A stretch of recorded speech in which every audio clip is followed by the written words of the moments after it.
तो एपिसोड की स्टार्टिंग में हम देखते हैं जिनवू उस टीमैन कासल से बाहर आ जाता है। फिर वह कहता है अगर मुझे एलिक्सर ऑफ लाइफ को बनाना है तो मुझे अपनी लेवल को बढ़ाना होगा। अभी मैं ऑफिशियल ई रैंक का हंटर हूँ तो मैं हाई लेवल डंज में नहीं जा सकता हूँ, इसलिए मुझे अपनी रैंक को दोबारा से चेक कराना होगा। फिर जिनवू जाता है अपनी रैंक को रीचेक कराने के लिए और वहां पर दूसरे हंटर्स भी आए हुए थे। वहीं पर कुछ रिक्रूटर्स भी होते हैं। तभी उनमें से एक जिनवू को देख लेता है और वो योनो को फोन लगाकर कहता है जिनवू यहाँ पर आ चुका है जिसका आपको इंतजार था। जिसके बाद जिनवू अपनी रैंक चेक कराने के लिए जाता है और पहले की तरह उसे एक बॉल पर हाथ रखना होता है, लेकिन जैसे ही जिनवू उस पर हाथ रखता है मशीन में एरर आना शुरू हो जाता है। वो लड़की बार बार ट्राई कर रही होती है लेकिन हर बार वही एरर आ रहा होता है। तभी वहां पर उनका डायरेक्टर आता है और वो देखते ही समझ जाता है कि मशीन में कोई भी एरर नहीं है। जिनवू की लेवल ही इतनी ज्यादा हो चुकी है कि वो मशीन की लिमिट से बाहर पहुंच गई है। वो मशीन उसकी लेवल को चेक नहीं कर पा रही है। फिर डायरेक्टर बताता है इसका मतलब ये है कि जिनवू अब कंट्री का दावा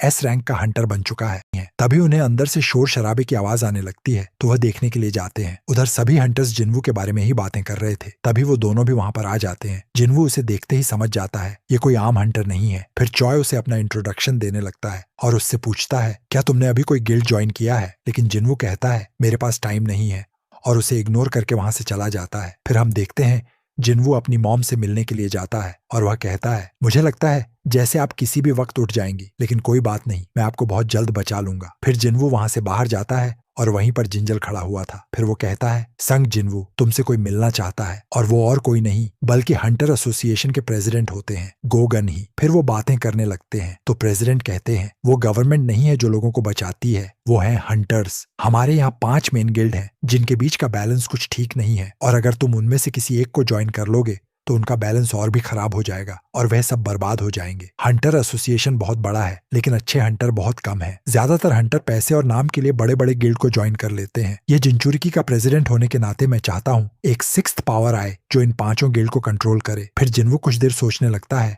और वह उनके ऑफर को मना कर देता है। फिर जिनवू कहता है मुझे लड़ना पसंद है, मेरी जगह डंजो में है और मैं वहीं रहना चाहता हूँ। वहीं हम डोंगसू को देखते हैं जो कि बहुत ही घायल हालत में पड़ा हुआ था। तभी वहां पर डेप्यूटी डायरेक्टर आता है और वो उससे पूछता है ये संगटू योन क्या यह सच में एक मैजिक बीस्ट था? तो डोंगू कहता है तुम्हें क्या लगता है इतनी ताकत एक इंसान के पास हो सकती है? जिसके बाद डायरेक्टर वहां से चला जाता है। फिर डोंगू वही बात याद करने लगता है जब संग टू योन ने उसे धमकी दी थी कि मेरी फैमिली से दूर रहना, नहीं तो मरने के बाद भी तुम मुझसे बच नहीं पाओगे। और यह सब सोचकर उसे बहुत ही ज्यादा गुस्सा आ रहा होता है। उधर हम जिनवू को देखते हैं जो कि आर्टिफैक्ट्स इंसानों के द्वारा ही बनाए जाते हैं जो कि एक हंटर की ताकत को काफी ज्यादा बढ़ा देते हैं। तभी जिनवू देखता है एक गिल्ड माइनिंग टीम को हायर कर रहा होता है तो जिनवू जाकर उसे ज्वाइन कर लेता है। फिर जिनवू बताता है एक गिल्ड में 3 तरह की टीम होती है। एक पहली टीम होती है असॉल्ट टीम जो कि मैजिक बीस्ट से लड़ती है। 2 फिर आती है माइनिंग टीम जो कि मटेरियल को कलेक्ट करती है जैसे कि माना क्रिस्टल। 3 जिसके बाद आती है रिकवरी टीम जो कि मैजिक बीस्ट की लाश को कलेक्ट करती है। फिर डंजो के अंदर हम चॉय की असॉल्ट टीम को देखते हैं। चॉय अपनी आंख से सभी मॉन्स्टर्स को खत्म कर देता है। उसके साथ चाहीन भी होती है जिसे मॉन्स्टर के जलने की स्मेल से दिक्कत हो रही थी। फिर वो सभी बाहर आ जाते हैं लेकिन उन्होंने बॉस को नहीं हराया था। जिसके बाद